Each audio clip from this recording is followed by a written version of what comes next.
Dads today are different, you might have noticed. Parents are different, we're more involved, we're more touchy-feely, we're more their friends. I grew up in the 60s, my dad was an ex-Marine, he wasn't your friend.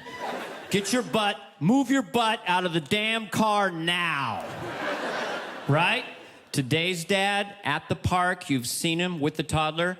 Gregers, what did we agree to?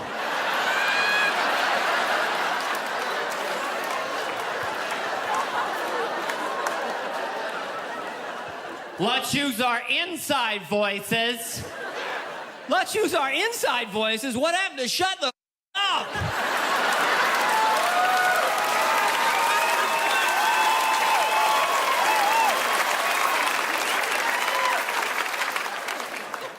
Oh, man, you know, I'll give you something to cry about.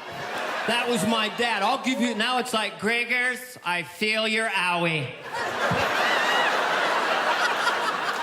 I wish I had a boo-boo, too. My dad would say stuff like this, very politically incorrect. You go across the living room with a glass of milk, he'd say, literally, you spill one drop, I'll break every bone in your body.